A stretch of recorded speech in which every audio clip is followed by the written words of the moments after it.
Hello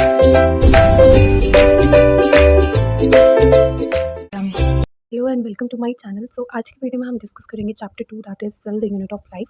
तो previous video में हमने डिस्कस किया था first chapter introduction to biology and उसके नोट्स मैंने शॉर्ट्स में अपलोड कर दिए हैं। तो आपने अगर नहीं चेकआउट किए तो आप पहले वो वीडियो देखिए एंड देन उसके नोट्स आप देख सकते हैं। आज हम स्टार्ट करने वाले हैं cell the unit of life. अब सेल को यूनिट ऑफ लाइफ क्यों बोला गया है? सेल्स जो होते हैं they are the building blocks of life. अब सेल्स को बिल्डिंग ब्लॉक ऑफ लाइफ क्यों बोला जाता है? जैसे अगर हमने कोई भी मकान बनाना हो, कोई भी घर बनाना हो, घर बनाने के लिए हमें क्या चाहिए? हम उसकी नींव रखनी पड़ती है, ठीक है। हमें एक एक ईंट से हम पूरा घर एक दीवार बनती है, फिर एक रूम बनता है, ठीक है, फिर पूरा एक घर बनता है। जैसे घर जो है एक एक ईंट से मिलके बना हुआ है, एक एक ब्रिक से मिलके बना हुआ है, उसी तरह से जो हमारी बॉडी है वो भी पूरी की पूरी सेल से बनी हुई है। तो इसीलिए आपको हमेशा ये लाइन देखने को मिलती है, सेल जो है ये यूनिट ऑफ लाइफ है, या सेल्स जो है ये बिल्डिंग ब्लॉक्स ऑफ लाइफ है, क्योंकि हमारी पूरी की पूरी बॉडी ही सेल से बनी हुई है। चाहे एनिमल्स हो, चाहे प्लांट्स हो, ठीक है, हम सब सेल से मिलके बने हुए हैं। जितनी भी लिविंग ऑर्गेनिजम्स हैं सब सेल से मिलके बने हुए हैं। It's smallest living entity in living organism. तो सबसे छोटी जो एंटिटी है वो कौन है? वो सेल ही है। सबसे छोटा हमारा बॉडी में सेल ही होता है, ठीक है। उसके बाद सेल से मिलके हमारा क्या बनता है? टिश्यू बनता है, टिश्यू से ऑर्गन बनता है, ऑर्गन से ऑर्गन सिस्टम बनता है, ऑर्गन सिस्टम से एक पूरा का पूरा ऑर्गेनिज्म बनता है। तो जो सबसे छोटी इकाई या बोल सकते हैं जो सबसे छोटा एंटिटी है लिविंग ऑर्गेनिज्म में, वो क्या है? सेल्स ही है, ठीक है। अब 1655 में रॉबर्ट हुक ने टर्म जो है वो सेल दी थी, ये आपको पता होनी चाहिए। फिर देन 1831 में डिस्कवरी हुई न्यूक्लियस की बाय रॉबर्ट ब्राउन एंड 1838 से 1839 के बीच में शेल्डन एंड श्वान ने ये चीज़ हमें दिखाई कि प्लांट्स एंड एनिमल्स जो हैं ये सेल से बने हुए हैं। अब ये क्या था ये भी हम आगे डिस्कस करेंगे। अब बात आती है how cells are formed. Cells आखिरकार बनते कैसे? ये तो हमें पता चल गया कि सेल्स जो है basic structural and functional unit है लाइफ के, ठीक है। ये सबसे छोटी लिविंग एंटिटी होती है लिविंग ऑर्गेनिजम्स में। पर बात ये आती है कि आखिरकार सेल्स बने कैसे, ठीक है। तो 1838 एंड 1839 में दो जर्मन साइंटिस्ट थे, एक का नाम था मैथियस शेल्डियन एंड दूसरे का नाम था थियोडर शेवान, ठीक है। तो शेल्डियन एंड श्वान ने एक सेल थ्योरी दी। क्या दी? सेल थ्योरी दी। तो यहाँ से भी क्वेश्चन बनता है कि सेल थ्योरी किसने दी थी? तो शेल्डियन एंड श्वान ने दी थी। कब दी थी? 1838 से 1839 के बीच में दी थी। और उस सेल थ्योरी में उन्होंने क्या बोला कि जितने भी प्लांट्स और एनिमल टिश्यूज़ हैं वो सब के सब सेल से मिलके बने हुए हैं, ठीक है। ये चीज़ उन्होंने सेल थ्योरी में दी। पर अब ये बात यहाँ पे ये आती है कि सेल बने कैसे? ये तो हमें नहीं पता चला। उन्होंने ये चीज़ बोल दी कि जितने भी प्लांट्स और एनिमल्स हैं सब सेल से मिलके बने हैं, पर सेल्स बने कैसे ये तो नहीं एक्सप्लेन कर पाए वो। However were unsuccessful in explaining how new cells are form. नए सेल्स कैसे बने वो तो बता नहीं पाए। ये बता दिया कि प्लांट एंड एनिमल टिश्यूज जो होते हैं वो सेल से मिलके बने होते हैं। फिर बाद में एक साइंटिस्ट आए जिनका नाम था रुडोल्फ वर्चो। तो रुडोल्फ वर्चो ने इस सेल थ्योरी को एक्सपैंड किया। जो सेल थ्योरी शेल्डन एंड श्वान ने दी थी उसी को ही उन्होंने एक्सपैंड किया एंड उन्होंने बताया कि जो सेल्स बनते हैं वो कैसे बनते हैं। दे arise from the pre existing sales. मतलब जो नए सेल्स बन रहे हैं वो पुराने वाले सेल्स से बनते हैं। जो पहले से एग्जिस्ट करते हैं सेल्स उनसे नए सेल्स बन रहे हैं। तो सेल थ्योरी में सेल थ्योरी को फर्दर किसने एक्सपैंड किया था? किसने ये चीज़ हमें बताई थी? रुडोल्फ वर्चो ने बताई थी। सेल थ्योरी में क्या क्या पॉइंट्स हमें पता चलते हैं, क्या पॉइंट्स बनते हैं इसमें? पहला कि जितने भी लिविंग ऑर्गेनिजम्स हैं किससे बने होते हैं? सेल से बने होते हैं, सेल के प्रोडक्ट से बने होते हैं। मतलब सेल मिलकर टिश्यू बनाएंगे, टिश्यू मिलकर ऑर्गन बनाएंगे, ऑर्गन मिलकर ऑर्गन सिस्टम बनाएंगे। Cells are the basic unit of structure and function in an organism. All the cells arise from the pre existing cells. तो सेल थ्योरी में 3 हमारे पास पॉइंट्स बन गए कि जितनी भी हमारे लिविंग ऑर्गेनिजम्स हैं सब सेल से बने होते हैं, ठीक है। जो न्यू सेल्स है वो प्री एग्जिस्टिंग सेल से बनते हैं। सेल्स जो है basic structure and function unit है लिविंग ऑर्गेनिजम्स की। अब बात करते हैं माइक्रोस्कोप की। माइक्रोस्कोप की इन्वेंशन कैसे हुई एंड कितने टाइप के माइक्रोस्कोप होते हैं? तो cells are very small living entities. अब जो सेल्स होते हैं बहुत ही ज़्यादा छोटे होते हैं, हम उनको अपनी नेकेड आई से नहीं देख सकते। सेल्स को देखने के लिए हमें माइक्रोस्कोप की ज़रूरत पड़ती है, that are not visible to the naked eyes. तो हम अपनी खुली आंखों से ऐसे ही आप बोलो कि आपके सेल दिख जाए आपकी बॉडी में, तो ऐसा पॉसिबल नहीं है, कहीं भी आप नहीं देख सकते। तो invention of microscopes hence played the key role in discovery of cells. तो इसीलिए इन्वेंशन जो था माइक्रोस्कोप का बहुत ज़्यादा इंपॉर्टेंट था। अब बात करते हैं टाइप्स की, क्या क्या इस तरह के माइक्रोस्कोप्स होते हैं। सबसे पहले आता है सिंपल माइक्रोस्कोप। सिंपल माइक्रोस्कोप जो है पहले एंटनी वॉन ल्यूवेनहॉक ने जो है इसको इन्वेंट किया था and they consisted of single bi convex lens. तो जो एंटनी वॉन ल्यूवेनहॉक ने पहली बार सिंपल माइक्रोस्कोप इन्वेंट किया था, इसमें क्या था? इसमें सिंगल बाई कन्वेक्स लेंस था and the magnifying power was up to 200 times. And जो मैग्नीफाइंग पावर्स थी वो कितनी थी? 200 टाइम्स थी, ठीक है। फिर आता है कंपाउंड माइक्रोस्कोप। कंपाउंड माइक्रोस्कोप को पहली बार किसने इन्वेंट किया था? तो रॉबर्ट हुक ने किया। तो कंपाउंड माइक्रोस्कोप किसने बनाया था? रॉबर्ट हुक ने बनाया था। तभी मैंने पीछे क्या पढ़ा कि 1665 में रॉबर्ट हुक ने सेल टर्म हमें दी थी। तो उसने सेल टर्म कैसे दी? उसने हवा में तो नहीं दे दी, उसको कोई सपना तो नहीं आया होगा। तो उसने कंपाउंड माइक्रोस्कोप बनाया। उस कंपाउंड माइक्रोस्कोप में उसने जो कॉर्क होती है, स्लाइस ऑफ कॉर्क होती है, मतलब पहले ज़माने में जो बॉटल्स आती थी उनको बंद करने के लिए एक इस तरह का ऊपर ऐसे स्ट्रक्चर टाइप होता था, इससे बॉटल्स बंद होती थी। इसको उसने माइक्रोस्कोप के अंदर ऑब्जर्व किया। जब उसने इसको देखा तो उसने ये चीज़ देखी कि उसको कुछ टाइनी बॉक्स लाइक कंपार्टमेंट्स देखने को मिले, जिसको बाद में उसने सेल नाम दिया। तो इस तरह से उसने सेल टर्म जो थी वो कॉइन की थी। Electron microscopes, it uses beam of electrons which are bent by magnets to magnify the images and they can magnify an object up to 2 lakh times. ठीक है, पहले जो सिंपल माइक्रोस्कोप बना था वो 200 टाइम्स तक उसकी मैग्नीफाइंग पावर थी। अब जो है इलेक्ट्रॉन माइक्रोस्कोप्स बने हैं वो कम से कम 2 लाख तक ऑब्जेक्ट को मैग्नीफाई कर सकते हैं। ऑब्वियसली अब टाइम के साथ जो है टेक्नोलॉजी बढ़ती जा रही है तो अच्छी-अच्छी चीज़ें बनेंगी, है ना? अब बात करते हैं क्लासिफिकेशन ऑफ सेल्स की। अब सेल्स जो हैं कि किस-किस तरह के होते हैं? सेल्स जो हैं वो सेल नंबर के बेसिस पे, शेप के बेसिस पे, कॉम्प्लेक्सिटी के बेसिस पे डिफरेंट डिफरेंट तरह के होते हैं। सबसे पहली क्लासिफिकेशन है सेल नंबर के बेसिस पे। सेल से कोई ऑर्गेनिज्म बना है, पहली क्लासिफिकेशन उसके बेसिस पे है। तो बेस्ड ऑन सेल नंबर हमारे पास 2 तरह के ऑर्गेनिज़म्स हमें देखने को मिलते हैं, unicellular and multicellular. Unicellular organisms वो ऑर्गेनिजम्स होते हैं जो सिंगल सेल से बने होते हैं। यूनि का मतलब होता है वन, सेलुलर का मतलब होता है सेल। तो जो एक सेल से बने होते हैं वो होते हैं यूनिसेलुलर। एग्जाम्पल आ गई amoeba and paramecium. Multi cellular, नाम से ही पता चला, मल्टी मतलब मैनी एंड सेलुलर मतलब सेल्स। तो बहुत सारे सेल से जो मिलकर ऑर्गेनिज्म बने होते हैं, एक सेल से ज़्यादा जिनमें सेल्स होते हैं उनको मल्टी सेलुलर ऑर्गेनिज्म बोलते हैं, जैसे plants, animals and human beings आ गए। ठीक है, सेकंड क्लासिफिकेशन आती है हमारी on the basis of shape. Shape के बेसिस पे सेल किस किस तरह के होते हैं? तो on the basis of shape and sizes cell जो हैं वो डिफरेंट तरह के होते हैं। राउंड एंड बाइकनकेव देखने को मिलेंगे, एमीबॉइड देखने को मिलेंगे, लॉन्ग एंड एरो हो सकते हैं, ब्रांच्ड एंड लॉन्ग हो सकते हैं। ठीक है, जैसे राउंड एंड बाइकनकेव की बात करें तो जो हमारे आरबीसीज होते हैं, that is red blood cells, वो कुछ इस तरह के होते हैं, राउंड होते हैं एंड बाइकनकेव शेप में होते हैं। एमीबॉइड की बात की जाए तो जो वाइट ब्लड सेल्स होते हैं इनकी कोई फिक्स शेप नहीं होती, एमीबा टाइप शेप में होते हैं ये। ठीक है, लॉन्ग एंड नैरो में आते हैं हमारे कॉलमिनार एपिथेलियल सेल्स, कुछ इस तरह से होते हैं, लंबे होते हैं एंड थोड़े नैरो होते हैं। नर्व सेल्स की बात की जाए तो ये ब्रांच एंड लॉन्ग होते हैं। आप देख रहे हो कितनी लंबी लंबी ब्रांचेज हैं, ये हमारा नर्व सेल है। ठीक है, तो शेप एंड साइजेस के बेसिस पे इस तरह के होते हैं, round and biconcave, amoeboid, long and narrow and branched and long.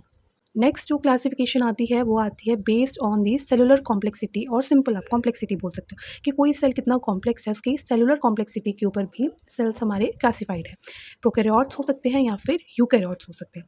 अब इनमें क्या डिफरेंस होता है वो हम देखेंगे। सबसे पहला साइज़ ऑफ सेल, अगर मैं साइज़ की बात करूँ तो जो प्रोकैरियोटिक सेल होता है वो बहुत ही छोटा होता है साइज़ में, एंड यूकैरियोटिक जो होता है ये साइज़ में वेरी करता है, डिफरेंट डिफरेंट साइज़ेस का होता है, बट ये प्रोकैरियोटिक सेल से लार्जर होता है। ठीक है, डिफरेंट डिफरेंट साइज़ेस का होगा बट प्रोकैरियोटिक से ये बड़ा होगा। न्यूक्लियस की बात करें तो प्रोकैरियोट्स के अंदर कोई भी न्यूक्लियस नहीं होता विद अ न्यूक्लियर मेम्ब्रेन। ठीक है, एंड यूकैरियोट्स में बात की जाए तो यहाँ पे आपको वेल डिफाइंड न्यूक्लियस देखने को मिलेगा विद अ न्यूक्लियर मेम्ब्रेन। ठीक है, आप ऐसा समझ लो कि ये जो प्रोकैरियोट्स थे ये पुराने ज़माने के ऑर्गेनिजम्स थे। ठीक है, ये इतने ज़्यादा तब डेवलप नहीं होती, इतनी ज़्यादा इनमें चीज़ें नहीं आई थी, लेकिन यूकैरियोटिक हैं, ये जेंजी हैं। ठीक है, इनमें सब, इनको सब चीज़ें पता है, इनके अंदर सब अच्छी अच्छी चीज़ें आई हैं। ऐसा नहीं है कि जो पुराने वाले लोग थे उनमें बुरी चीज़ें हैं। कहने का ये मतलब है कि जैसे-जैसे आगे-आगे हम बढ़ते जा रहे हैं, है ना, टेक्नोलॉजी हो बढ़ती जा रही है, डेवलपमेंट होती जा रही है, तो इसके अंदर उस हिसाब से बहुत मतलब कि मॉडिफाइड अच्छी-अच्छी चीज़ें थी। नेक्स्ट इज़ मेम्ब्रेन एनक्लोज्ड ऑर्गेनेलिज़ की अगर हम बात करें तो ऑर्गेनेलिज़ जो हैं उनके पास मेम्ब्रेन नहीं थी। ठीक है, तो organelles with membrane around them are absent. यहाँ पे यूकेरियोट्स में मेम्ब्रेन एनक्लोज्ड ऑर्गेनेलिज़ थी। अब ये ऑर्गेनेलिज़ क्या होती हैं, सेल कैसा दिखता है, उसमें जो अलग-अलग पार्ट्स होते हैं, कैसे काम करते हैं, ये सब चीज़ हम आराम से डिस्कस करेंगे। ठीक है, तो फिर आपको ये और ज़्यादा अच्छे से समझ आएगा कि अच्छा ये क्या डिफरेंस था। सेल वॉल की बात की जाए तो ये प्रोकैरियोट्स में प्रेजेंट होती है एंड ये पेप्टिडोग्लाइकन की बनी होती है। व्हेयरएज़ अगर हम यूकेरियोट्स की बात करें तो यहाँ पे सेल वॉल प्रेजेंट होती है प्लांट सेल्स में एंड ये सेलुलोज से बनी होती है। तो यहाँ से क्वेश्चन बनता है एंड बच्चों को बहुत ज़्यादा कन्फ्यूजिंग लगता है। क्या क्वेश्चन बनता है कि प्रोकैरियोट्स में जो सेल वॉल होती है वो किससे बनी होती है? तो वो पेप्टिडोग्लाइकन की बनी होती है। यूकेरियोट्स जो होते हैं ये 2 तरह के होते हैं। कौन-कौन से तरह के होते हैं? प्लांट सेल्स होते हैं ये, ठीक है? एंड ये होते हैं एनिमल सेल्स। उसमें भी जो प्लांट सेल है इसमें सिर्फ सेल वॉल देखने को मिलेगी। एनिमल सेल में में जो एनिमल सेल में आपको सेल वॉल देखने को नहीं मिलेगी। तो यूकेरियोट्स में सेल वॉल प्रेजेंट है, लेकिन स्पेसिफिकली बताना है किसमें है, प्लांट सेल्स में है, ठीक है। एंड किसकी बनी हुई है, सेल्यूलोज की बनी हुई है। तो यूकेरियोट्स में सेल वॉल किस में बनी होती है, प्लांट सेल्स में, वो सेल्यूलोज की बनी होती है। प्रोकैरियोट में बात की जाए तो वो पेप्टिडोग्लाइकन की बनी होती है। जेनेटिक मटेरियल की बात की जाए तो it is present in nucleoid, properly defined nucleus इसमें नहीं प्रेजेंट होता, ठीक है। जेनेटिक मटेरियल होता है इनमें प्रोकैरियोट्स में, बट प्रॉपर्ली डिफाइंड इसमें न्यूक्लियस नहीं होता, ठीक है। न्यूक्लियस के अंदर हमारा जेनेटिक मटेरियल प्रेजेंट होता है। तो यूकेरियोट्स में मतलब इसमें जो है जेनेटिक मटेरियल बेचारा ऐसे ही पड़ा रहता है, ठीक है। उसके लिए कोई स्पेशल एक न्यूक्लियस नहीं है। यूकेरियोट्स की बात की जाए तो यहाँ पे प्रॉपर्ली डिफाइंड आपको एक वेल डिफाइंड न्यूक्लियस देखने को मिलेगा, जिसके अंदर हमारा जेनेटिक मटेरियल प्रेजेंट होता है। अब बात करते हैं सेल ऑर्गेनेलिस की। सेल ऑर्गेनेलिस की अगर हम बात की जाए तो सेल ऑर्गेनेलिस होती क्या है, अब सेल है, ठीक है। अब सेल हमारी पूरी बॉडी को बनाता है, मतलब उसके अंदर बहुत सी चीज़ें होंगी जो अलग अलग काम करती हैं, ठीक है, जिनका अपना अपना फंक्शन है। तभी तो हमारे जो पुराने सेल्स उनसे नए सेल्स बनते हैं, ठीक है। हमारी बॉडी में अगर कुछ भी डैमेज होता है तो हमारी बॉडी जो है फटाफट खुद को हील करती है। किस वजह से करती है, सेल के अंदर कुछ काम चल रहा होगा तभी तो ये सारे फंक्शंस होते हैं, हमारी ग्रोथ होती है, हमारी डेवलपमेंट होती है, ठीक है। ये सब चीज़ें किस वजह से हो रही है, सेल के अंदर कुछ ना कुछ तो एक्टिविटी हो रही होगी। ऐसा तो नहीं है सेल जो है डेड है, बस ऐसे ही सेल चिपक के हमारी एक बॉडी बन गई, उसके बाद सेल कोई काम नहीं कर रहा है, ऐसा तो नहीं होता। अब सेल के अंदर डिफरेंट डिफरेंट ऑर्गेनाइज होती हैं, मतलब आप इनको बोल सकते हैं सेल के अंदर अलग अलग पार्ट्स होते हैं सेल के, जो अलग अलग फंक्शन करते हैं, जिनका अपना अलग अलग रोल है, ठीक है। सबसे पहला जो आता है वो आता है सेल मेम्ब्रेन। सेल मेम्ब्रेन जो होता है ये सबसे आउटर, सबसे बाहर का पार्ट है। अगर ये सेल है पूरा का पूरा, ठीक है, इसके अंदर ये सारी बाकी ऑर्गेनाइज हैं, तो ये सबसे जो बाहर वाला पार्ट होगा, जो आउटर कवरिंग होगी, उसको हम सेल मेम्ब्रेन बोलते हैं। It is porous in nature and helps in inward and outward movement, ठीक है, ऑफ सबस्टांसेस। तो जो सेल मेम्ब्रेन होती है सबसे आउटर पार्ट होता है, दूसरी चीज़ ये पोरस होती है, तीसरी चीज़ ये इनवर्ड एंड आउटवर्ड मूवमेंट जो सबस्टांसेस की उनको कंट्रोल करता है। कहने का मतलब है कि जो हमारा सेल है उसके बाहर की कवरिंग को हम सेल मेम्ब्रेन बोलते हैं, या फिर इसको प्लाज्मा मेम्ब्रेन भी बोलते हैं। तो अगर आपको कहीं पे प्लाज्मा मेम्ब्रेन देखने को मिलेगा तो डोंट गेट कन्फ्यूज्ड, ये सेम ही चीज़ होती है, सेल मेम्ब्रेन बोलो या प्लाज्मा मेम्ब्रेन बोलो। It's selectively permeable in nature which means it allows in and out movement of only certain substances. अब इसका काम क्या है, ये एक तरह का सिक्योरिटी गार्ड की तरह काम करता है, ठीक है। आपने अपने दरवाजे के बाहर सिक्योरिटी गार्ड बिठा के रखा है कि भाई तू ध्यान रखेगा, इस बंदे को तूने अंदर आने देना, इसको तूने अंदर नहीं आने देना। तो ये भी सेम ही काम करती है, इसको सेल ने रखा हुआ है कि जो भी अच्छी अच्छी चीज़ें हैं, ठीक है, उसको अंदर आने देना, जो बेकार चीज़ें हैं, जो हमारे काम की नहीं है, जो हमें नुकसान पहुंचा सकती हैं, उसको अंदर नहीं आने देना। सेकेंड इज सेल वॉल, ठीक है। Cell wall is present only in plant cells, it is very very important. Cell wall सिर्फ प्लांट सेल्स में होती है, एनिमल सेल्स में नहीं होती। जैसे मैंने आपको बताया कि जो यूकेरियोट्स होते हैं, यूकेरियोट्स भी दो तरह के होते हैं। कौन कौन से, एक आता है उसमें प्लांट सेल्स और दूसरे आते हैं एनिमल सेल्स, ठीक है, जिसमें सिर्फ प्लांट सेल्स जो है इनके पास सेल वॉल होती है, एनिमल सेल के पास सेल वॉल नहीं होती। ये जो सेल वॉल होती है प्रोटेक्टिव होती है, रिजिड स्ट्रक्चर होता है जो कि outside the cell membrane present होता है। मतलब ये प्लांट सेल है, ठीक है, प्लांट सेल के पास ये आगे हमारी सेल मेम्ब्रेन जिसके बारे में हमने अभी पढ़ा। इस सेल मेम्ब्रेन के बाहर भी एक कवरिंग होती है जो होती है सेल वॉल, ये सिर्फ होता है प्लांट सेल में, ठीक है। So cell wall is protective. It has rigid structure present outside the cell membrane. It protects the cells from heat, humidity, and pressure, and it also provides shape and rigidity to plant cells. It is freely permeable in nature. So जैसे जो cell membrane या plasma membrane होती है वो selectively permeable होती है, ये freely permeable होती है, मतलब कोई भी आ जा सकता है। ये जो है ये क्यों सिर्फ प्लांट सेल्स में होती है, क्योंकि ये प्लांट सेल्स को शेप एंड रिजिडिटी प्रोवाइड करती है। अब ये एनिमल सेल में इसलिए नहीं होती क्योंकि अगर एनिमल सेल्स के अंदर सेल वॉल होगी तो ये रिजिडिटी प्रोवाइड कर देगी। तो अगर हमारा जो स्ट्रक्चर है वो रिजिड हो जाएगा तो हमारी फंक्शनिंग में प्रॉब्लम होगी, हम मूवमेंट्स वगैरह कैसे कर पाएंगे। तो इसीलिए ये सिर्फ प्लांट्स में प्रेजेंट होती है। Next is cytoplasm. Cytoplasm is the jelly-like substance that is present between the cell membrane and the nucleus is called cytoplasm. तो सेल के अंदर आपको jelly-like substance देखने को मिलेगा जो सेल मेम्ब्रेन और न्यूक्लियस के बीच में होता है। जैसे ये हमारा सेल है, ठीक है, ये आउटर लेयर तो सेल मेम्ब्रेन होती है, बीच में है न्यूक्लियस। तो इस यहाँ पे पूरे में ये जेली लाइक सबस्टांस जो भरा रहता है इसके अंदर हमारी सेल ऑर्गेनाइज बाकी की प्रेजेंट होती हैं, and organise are present in it. Next is nucleus. Nucleus जो है इट इज़ स्फेरिकल शेप। इस स्फेरिकल शेप का मतलब सर्कुलर शेप का स्ट्रक्चर होता है जो कि सेंटर में होता है सेल के। जैसे जैसे कंप्यूटर का ब्रेन कौन है, सीपीयू, उसी तरह से न्यूक्लियस जो है ये सेंटर ऑफ द सेल है, ये ब्रेन ऑफ द सेल माना जाता है। इसके पार्ट्स की अगर बात करें, न्यूक्लियस के बहुत से पार्ट्स हैं, जैसे nuclear membrane, nucleolus, nucleoplasm, chromatin network, ये सारे न्यूक्लियस के पार्ट्स हैं। एंड ये पूरे ऑर्गेनाइज पढ़ने के बाद हम फाइनल में हम डायग्राम के थ्रू मैं आपको थोड़ा सा एक्सप्लेन करूँगी, तो उससे आपको पूरा ये जो चैप्टर है ये पूरा क्रिस्टल क्लियर हो जाएगा। अब पहले हम बात करते हैं न्यूक्लियर मेम्ब्रेन की। जैसे सेल की जो आउटर कवरिंग होती है उसको हम सेल मेम्ब्रेन बोलते हैं या प्लाज्मा मेम्ब्रेन बोलते हैं। उसी तरह न्यूक्लियस की जो मेम्ब्रेन होगी उसको न्यूक्लियर मेम्ब्रेन बोलते हैं। तो nucleus is enclosed with the double walled cellular membrane called nuclear envelope. अब जो न्यूक्लियर की जो मेम्ब्रेन होती है वो डबल वॉल्ड होती है, मतलब ये हमारा न्यूक्लियस है, ठीक है। डबल वॉल्ड होती है, जो बाहर वाली होती है ये आउटर न्यूक्लियर मेम्ब्रेन होती है, अंदर वाले को हम इनर न्यूक्लियर मेम्ब्रेन कहते हैं। Nuclear envelope separates the content of nucleus from the cytoplasm. तो जैसे ये सेल है, सेल के अंदर न्यूक्लियस है, ठीक है। अब हमें पता है कि सेल के अंदर साइटोप्लाज्म होता है, ये अभी हमने पढ़ा। तो ये जो हमारा न्यूक्लियर एनवेलप होगा, मतलब ये वाली जो लेयर होगी, ये इस साइटोप्लाज्म से इस न्यूक्लियस को सेपरेट करती है ना। Nuclear membrane is pierced with holes known as nuclear pores, and these pores allow the nucleus to communicate with the rest of cells। तो ये जो न्यूक्लियर मेम्ब्रेन होती है इसके ऊपर आपको होल्स देखने को मिलेंगे, इनको हम न्यूक्लियर पोर्स बोलते हैं। तो न्यूक्लियर पोर्स का क्या फंक्शन होता है, ये न्यूक्लियस को मदद करते हैं to communicate with the rest of the cell. Next is nucleolus. तो it is a spherical structure जो कि न्यूक्लियस के अंदर ही होता है, that plays important role in protein synthesis. तो प्रोटीन सिंथेसिस में कौन इंपॉर्टेंट रोल प्ले करता है, न्यूक्लियस प्ले करता है। Next is nucleoplasm. So nucleoplasm क्या होता है, nucleus contains a semi fluid substance known as nucleoplasm और कैरियोप्लाज्म, ठीक है।